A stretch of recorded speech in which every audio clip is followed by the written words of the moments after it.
Que a Rainha Elizabeth I foi uma das mais importantes da história da Inglaterra, todo mundo sabe. Mas o que talvez você não saiba é de onde surgiu a alcunha de Rainha Virgem. Senhoras e senhores, bem-vindos a mais um vídeo do canal Story Tour. Eu sou o professor Danilo e hoje vamos destrinchar a história da virgindade da Rainha Elizabeth I. Mas antes de irmos para o vídeo, já deixa o like para fortalecer o canal. Se é novo por aqui, já vai se inscrevendo. E se quiser conteúdo de história diário, vai lá no Insta e na rede das dancinhas que eu até apareço por lá. Esse mal acabado aí sou eu, não se assustem. Eu sou o professor Danilo e se você gosta de história, já segue aqui porque tem vídeo todo dia. Viu só como é eu mesmo? Dito isso, então, bora pro vídeo.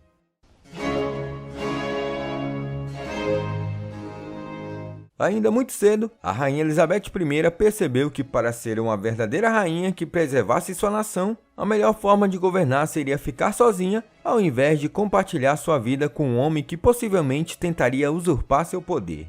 Quando criança, ela teve os exemplos de sua irmã, a Rainha Mary I, e de sua prima, Mary Stuart, que ao escolherem pessimamente seus maridos, praticamente arruinaram seus reinados. Além disso, quando jovem, Elizabeth aprendeu que o parto era perigoso e que o casamento poderia ser humilhante. Vide seu pai, que se casou 6 vezes e ficou marcado na história por esses casamentos. Mas como poderia uma jovem rainha de apenas 25 anos na época de sua ascensão ao trono inglês, cercada de homens atraentes, resistir à necessidade de conhecer um homem e desfrutar de seus prazeres? Elizabeth teve suas paqueras, teve seus casos, mas será que ela chegou a furunfar? Será que ela era virgem mesmo ou era uma virgem de Taubaté?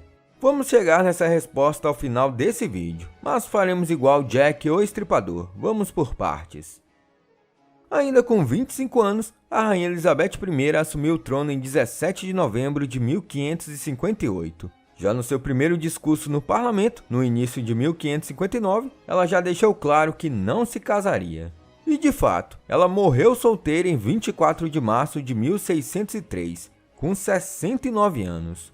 A infância de Elizabeth foi conturbada e lhe rendeu vários traumas em relação ao casamento e ao relacionamento amoroso. A começar por seu pai, Henrique VIII, que teve 6 esposas. Algumas foram divorciadas, outras decapitadas e outras sobreviveram. Mas que ele levou chifre, levou, e tem um vídeo aqui falando sobre isso. A própria mãe de Elizabeth, Ana Bolena, foi morta acusada de traição em 19 de maio de 1536. Na época, Elizabeth tinha apenas 2 anos e 3 meses. Quando sua quinta madrasta foi decapitada a mando de seu pai, ela tinha 8 anos. Como resultado, os sentimentos de Elizabeth sobre o casamento, baseando-se nos matrimônios de seu pai, só podiam estar ligados à insatisfação ou à morte, seja por parto ou decapitação. Mary I, a meia-irmã mais velha de Elizabeth, se saiu um pouco melhor em seu casamento com Felipe II da Espanha, com quem se casou em 25 de julho de 1554. Mas convenhamos, né? A régua era muito baixa se comparando a Henrique VIII. Porém, o casamento de Mary não prometeu nada e entregou nada, pois apesar do forte amor de Mary por Felipe, ele a achava repulsiva. A união dos dois não produziu filhos e ela morreu de forma lacônica. Quando Elizabeth sucedeu Mary em 17 de novembro de 1558, adivinha qual foi o primeiro espertão que foi lá propor casamento para Elizabeth? Ele mesmo, o antigo cunhado, Felipe II da Espanha. No entanto, Elizabeth era inteligente o suficiente para aprender com o erro de sua meia-irmã e não repetiu o erro trágico de se casar com um príncipe católico estrangeiro. Na época de sua ascensão, a Inglaterra estava empobrecida pelas guerras e humilhada pela perda de Calais, resultando em um tesouro quase vazio. E o pivô dessa situação deplorável era justamente Felipe, que influenciou Mary a entrar nessa roubada.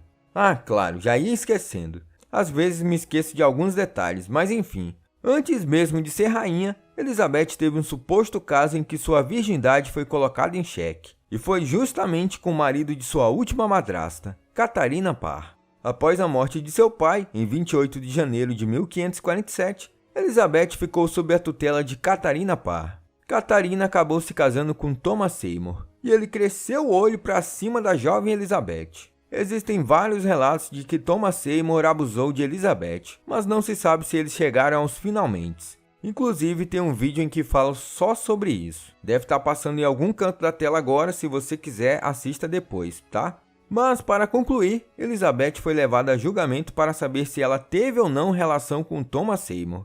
Inclusive, um médico chegou a examiná-la e constatou que ela continuava virgem.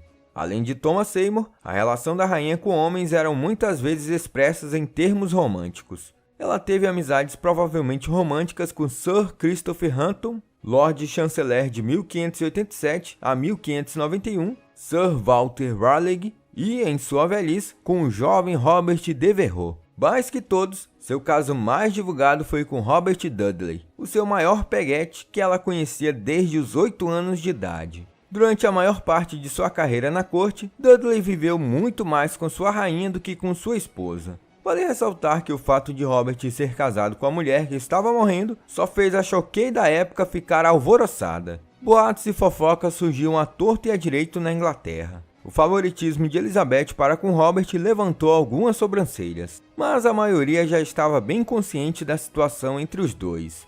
A afeição de Elizabeth para com Robert era tão grande que ela quase não se preocupava com as fofocas. Dizia-se que ela mantinha um quadro de Robert em seu quarto, e quando a esposa dele morreu, muitos especularam que Robert a tinha assassinado para que pudesse casar com Elizabeth. Outros teorizaram que a própria Elizabeth encomendou o assassinato, embora a maioria dos estudiosos descarte essa ideia. Um embaixador da Espanha chegou a relatar que a rainha visitava Robert em seu quarto.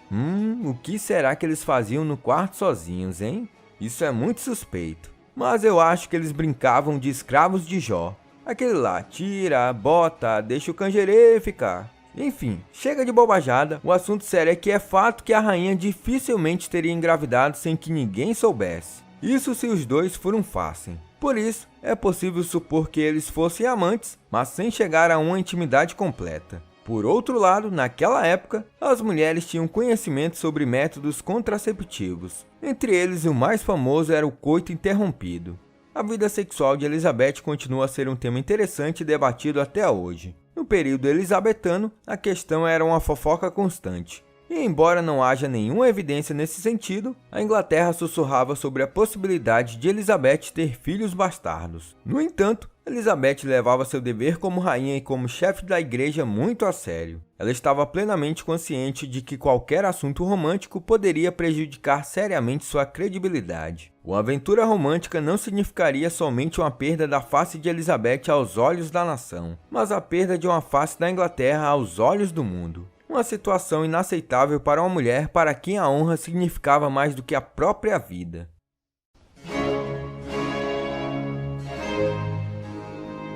A alcunha de Rainha Virgem advém de uma fama relevante na legitimação, inclusive religiosa, de seu poder, marcando as últimas décadas de seu reinado, que foram caracterizados pela tentativa de recuperação de sua popularidade, afetada por uma série de erros administrativos que criaram deficiências econômicas e militares no país. O chamado culto à virgindade foi um dado importante de manutenção de seu poder. A origem dessa fama coincide com o momento que culminaria mais tarde com a noção de nacionalidade inglesa, que significou a formação de uma identidade cultural e política a partir, inclusive, da regência da coroa. As políticas culturais, o culto à rainha e a estabilidade sólida de Elizabeth I foram essenciais para isso. A celebração da noção de virgindade da rainha foi construída à medida que Elizabeth envelhecia. Se ela era virgem ou não, não há resposta concreta, mas também pouco importava. A alcunha é baseada numa fama e numa representação da realidade, pautada na manutenção da credibilidade do trono. A âncora desse argumento era o fato de que a monarca nunca se casou.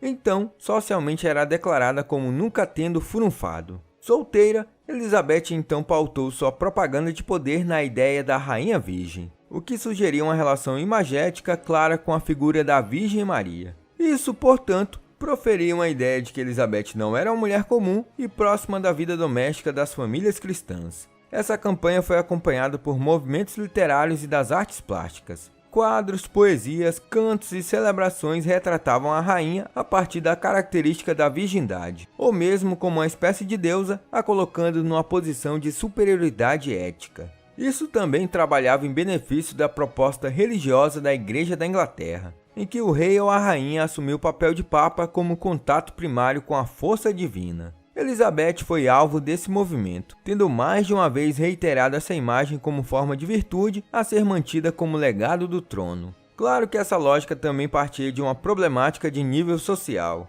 Associando o trono inglês à figura masculina, a sociedade patriarcal britânica via na mulher um papel social ligado aos bastidores, e não a posição de liderança. A campanha de Elizabeth foi uma arma de apelo ao conservadorismo vigente, na tentativa de legitimar seu poder que desviava certos padrões. Com o fim do reinado da soberana e a construção da imagem dela nos séculos seguintes, poetas, escritores e pintores deram maior lastro e grande continuidade à representação de Elizabeth a partir do ícone da virgindade. A exaltação à memória da monarca tinha como pilar fundamental a imagem da Rainha Virgem, o que foi essencial para a formação da figura como uma das mais centrais da memória dos ingleses.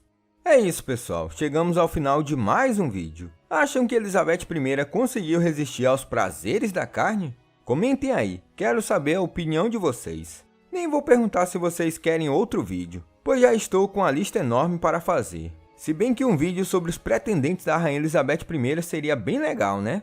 Opa, acho que falei demais. Mas enfim, o que vocês acham dessa ideia? Comentem aí. E se quiserem esse vídeo sobre os pretendentes, comentem aí. Professor, lança o vídeo dos pretendentes da Rainha Elizabeth I, que eu dou meu jeito aqui de político para fazer essa lista enorme que já tá grande. Então é isso. Olá, eu sou o professor Danilo. Obrigado por assistir esse vídeo. Se você gostou, se inscreva no canal, deixe o like e compartilhe esse vídeo. Se você estiver pensando em ajudar o canal, você pode ajudar de 3 formas.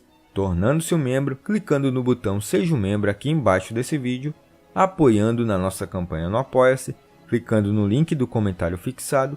No mais, é isso. Até mais!